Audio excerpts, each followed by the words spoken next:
Hello everyone, welcome to physics conceptify. तो आज मैं लेके आया हूँ आपके लिए एक बहुत ही ज़बरदस्त क्वेश्चन। अगर ये क्वेश्चन आपने खुद से सॉल्व कर लिया तो इट मीन्स आप इमेज फॉर्मेशन वाले चैप्टर में एकदम एक्सपर्ट हो चुके हैं। अच्छा।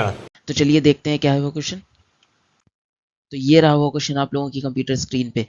वीडियो को यहीं पे पॉज करिए, खुद से ट्राई करिए और देखिए आपसे क्वेश्चन बन पा रहा है कि नहीं। और अगर आप ये क्वेश्चन सॉल्व कर ले रहे हैं तो कमेंट में थम्स अप देते हुए जाइए। तो चलिए सबसे पहले हम इसका पहला पार्ट करेंगे, जिसमें हमको क्या करना है, इसका रे डायग्राम ड्रॉ करना है।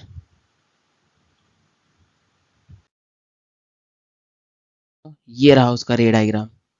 जैसा कि आप देख पा रहे हैं ऐसे रे डायग्राम बनेगा। ये रहा हमारा ऑब्जेक्ट। यहाँ से हम इमेज फॉर्मेशन के लिए कोई दो लाइट रेज ले लेते हैं। तो एक लाइट रे हमने ले ली जो पैरेलल टू प्रिंसिपल एक्सिस जा रही है। ये हिट करके क्या करेगी, फोकस से पास होगी। ठीक है, ऐसे ही हमने दूसरी लाइट रे ले ली जो डायरेक्टली पोल पे हिट कर रही है। पोल पे हिट करके ये क्या करेगी, सेम एंगल पे रिफ्लेक्ट हो जाएगी प्रिंसिपल एक्सिस के। अब ये दोनों यहाँ पे मीट करेंगे तो आपको पहला इमेज का फॉर्मेशन हो गया यहाँ पर। ठीक है, पर हमको यहाँ पे तो फाइनल इमेज नहीं मिलेगी। फाइनल इमेज हमको लेंस की वजह से एक और मिलने वाली है। तो फाइनल इमेज हमको कहाँ पे मिलेगी। अब अगर हम लेंस की बात करेंगे तो लेंस के लिए हमारा ये ऑब्जेक्ट की तरह एक्ट करने लगेगा। ठीक है, अगर ये ऑब्जेक्ट की तरह एक्ट करेगा तो हम इससे फिर कोई दो लाइट रेज ले लें। एक लाइट रे हमने ले ली जो पैरेलल टू प्रिंसिपल एक्सिस जा रही है। ये रिफ्रैक्ट होने के बाद कहाँ पे जाएगी, ये फोकस से होती हुई जाएगी। ठीक है, दूसरी लाइट रे ले ली हमने जो डायरेक्टली ऑप्टिकल सेंटर से जा रही है। ऑप्टिकल सेंटर से जाने वाली लाइट रे स्ट्रेट पास हो जाती है और ये दोनों यहाँ कहीं मीट हो रही है। तो फाइनली हमारा इमेज फॉर्मेशन होगा यहाँ पर और ऐसा दिखेगा कुछ हमारा रे डायग्राम। तो चलिए इसी के साथ हम क्वेश्चन का सेकंड पार्ट सॉल्व करते हैं।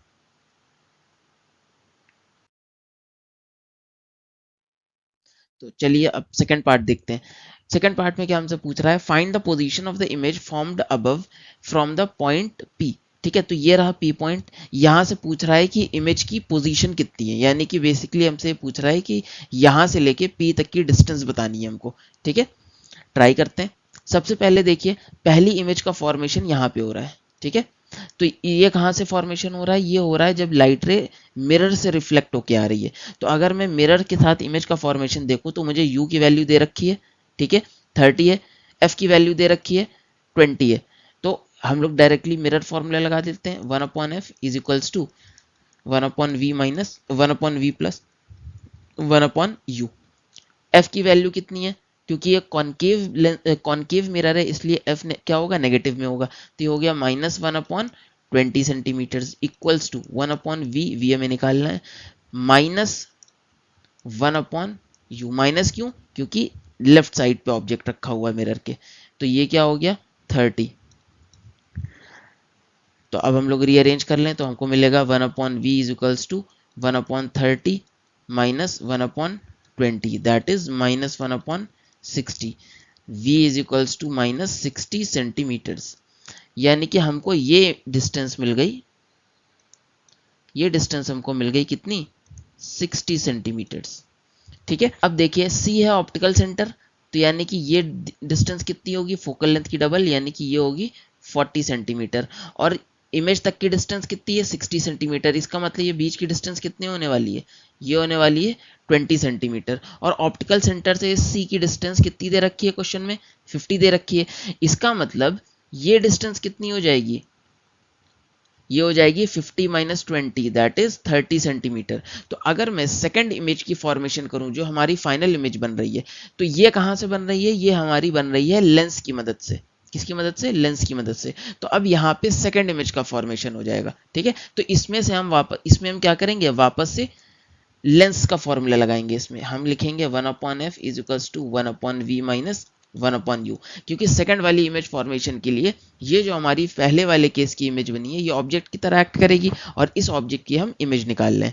ठीक है, तो ऑब्जेक्ट डिस्टेंस कितनी है, सबसे पहले तो हम फोकस देखेंगे, फोकल लेंथ देखेंगे। तो फोकल लेंथ कितनी है, आप लोग कहेंगे कि अरे ये तो कॉन्वेक्स लेंस है, कॉन्वेक्स लेंस की फोकल लेंथ तो होती है प्लस का 20 सेंटीमीटर, तो एफ की वैल्यू +20 हो जाएगी। नहीं, इस केस में हम -20 लिखेंगे। अब आप पूछेंगे ऐसा क्यों सर, ये तो कुछ नई बात कर दी आपने। हाँ, तो देखिए, अब हम इस केस में ऑब्जेक्ट को लेफ्ट में रख रहे हैं। जब हम फोकल लेंथ नेगेटिव की जगह पॉजिटिव ले रहे होते हैं तब हम हमेशा ऑब्जेक्ट को लेफ्ट में रख रहे होते हैं मिरर लेंस के। ठीक है, यहाँ पे ऑब्जेक्ट राइट में रखा हुआ है ऑप्टिकल सेंटर के। इसका मतलब फोकल लेंथ क्या होती है? फोकल लेंथ वो पॉइंट होता है जहां पे पैरेलल आने वाली लाइट रेज रिफ्रैक्ट होने के बाद पास होती है प्रिंसिपल एक्सिस से, जिस पॉइंट से, वही होता है। अब हम क्योंकि ऑब्जेक्ट यहाँ रख रहे हैं तो हम इधर से लाइट रे ला के देखेंगे कि कहाँ से पास हो रही है, यहाँ से पास हो रही है।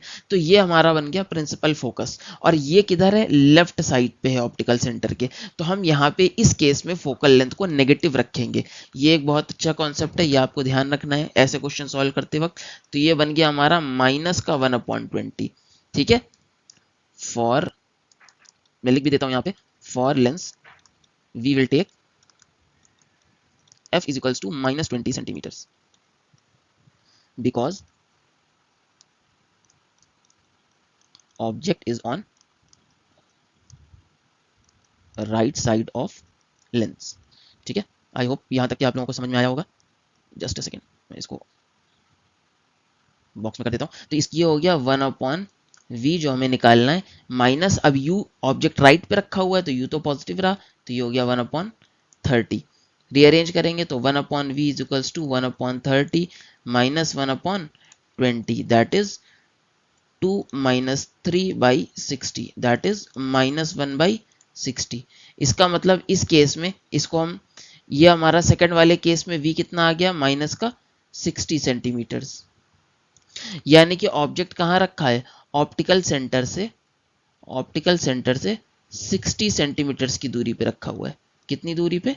60 सेंटीमीटर पर। क्या हमसे क्वेश्चन में ये पूछा गया? नहीं, ये नहीं पूछा गया। हमसे पूछा गया है कि P से कितनी दूरी पे रखा हुआ है। तो चलिए एक एक करके ऐड कर लेते हैं। ये डिस्टेंस हो गई 60, यहां से लेके सेंटर ऑफ कर्वेचर तक की डिस्टेंस कितनी हो गई? 50, और सेंटर ऑफ कर्वेचर से पोल की डिस्टेंस कितनी होगी? फोकल लेंथ का डबल, दैट इज 40। तो total distance, therefore total distance from P equals to कितनी हो गई? ये हो गई 60 plus 30 plus, sorry not 30, it is 50। 60 plus 50 plus 40, यानी कि 150 सेंटीमीटर्स। बट ये क्या होगी? नेगेटिव में होगी। क्या होगी? नेगेटिव में होगी, ध्यान रखेंगे। पोजीशन पूछ रहा है तो -150 सेंटीमीटर, यानी कि पोल से इमेज कहां बन रही है? फाइनली माइनस का 150 सेंटीमीटर पे बन रही है। तो इसी के साथ हमारा क्वेश्चन का सेकंड पार्ट क्लियर हुआ। अब हम चलेंगे अपने लास्ट पार्ट पे। तो ये रहा हमारा लास्ट पार्ट। क्वेश्चन क्या पूछ रहा है? क्वेश्चन कह रहा है find the distance between the image formed above and the image formed by the light रे going directly on the two the lens from the candle. देखिए, अगर एक तो लाइट रे जब राइट साइड गई, मिरर से रिफ्लेक्ट हुई, उसकी वजह से इमेज कहाँ फॉर्म हुई वो हमने बना लिया। अब कुछ लाइट रे ऐसी भी होंगी जो डायरेक्टली लेंस पे जा रही होंगी, तो उसकी वजह से इमेज कहाँ बनेगी देख लेते हैं। अगर हमने पैरेलल टू प्रिंसिपल एक्सिस ली तो ये फोकस से होती हुई जाएगी, अगर हमने ऑप्टिकल सेंटर से ली तो यहाँ पे जाएगी। तो इमेज का फॉर्मेशन इस पॉइंट पे हो रहा है। ठीक है, ये सेकेंड इमेज का फॉर्मेशन है जो डायरेक्ट जाने वाली लाइट रे क्रिएट करेगी। डिस्टेंसेस देख लेते हैं सारी। ये है डिस्टेंस u, ये डिस्टेंस कितनी है? देखिए, दूसरा कलर यूज कर लेता हूं, मेरे ख्याल से ज्यादा बेटर रहेगा। चलिए ये डिस्टेंस यूज कर, ये डिस्टेंस हो गई। देखिए ये डिस्टेंस है 30 सेंटीमीटर, ध्यान से देखिएगा, ये डिस्टेंस है 30 सेंटीमीटर। यहां से ये डिस्टेंस कितनी है सेंटर ऑफ कर्वेचर से? 40 सेंटीमीटर। इसका मतलब ये डिस्टेंस बीच की कितने होने वाली है? ये डिस्टेंस हो जाएगी हमारी 10 सेंटीमीटर, है ना, 10 सेंटीमीटर। और यहां से सेंटर ऑफ कर्वेचर से ऑप्टिकल सेंटर की डिस्टेंस कितनी है? 50। तो ये हो गई 50 प्लस 10, दैट इज 60 सेंटीमीटर्स। तो यानी कि हमारी इमेज फॉर्मेशन की अगर हम इक्वेशन लिखेंगे तो ये हो जाएगी, लेंस फॉर्मूला लिखेंगे 1/f is equal to 1/v minus 1/u। तो फोकल लेंथ कितनी है? नेगेटिव में होगी, ठीक है, ना कि पॉजिटिव में होगी। रीजन मैं बता ही चुका हूं, क्योंकि ऑब्जेक्ट राइट साइड में रखा है ना कि लेफ्ट साइड पे। 1/v माइनस 1/u कितना है? प्लस का 60 सेंटीमीटर, क्योंकि राइट साइड पे है लेंस के। तो 1/v कितना मिल गया हमको? 1/60 माइनस 1/20। एलसीएम लेंगे, ये मिल गया हमको 1 minus 3/20 60, that is -2/60। It means 1/v is equals to minus 1/30। इसका मतलब v की वैल्यू मिल गई मुझे -30 सेंटीमीटर। यानी कि ये डिस्टेंस कितनी होने वाली है? ये होने वाली है 30 सेंटीमीटर। क्या हमसे क्वेश्चन में ये पूछा था? नहीं, हमसे पूछा था जो पहली वाली इमेज हमारी बनी थी उसका और इस वाली इमेज के बीच का डिस्टेंस बताना है। तो ध्यान रखिए, पहली वाली इमेज का फॉर्मेशन कहाँ हुआ था? यहां कहीं हुआ था, फर्स्ट इमेज, ये थी फर्स्ट इमेज जो कि हमको मिली थी 60 सेंटीमीटर्स पे, ठीक है। और ये है हमारी सेकंड इमेज जो मिल रही है हमको 30 सेंटीमीटर पे। Therefore distance between first and, ये हमारी second image, and second image कितनी हो गई, ये हो गई 60 माइनस 30, दैट इज 30 सेंटीमीटर। यानी कि फर्स्ट इमेज और सेकंड इमेज इन दोनों के बीच की डिस्टेंस कितनी होने वाली है, ये होने वाली है 30 सेंटीमीटर्स।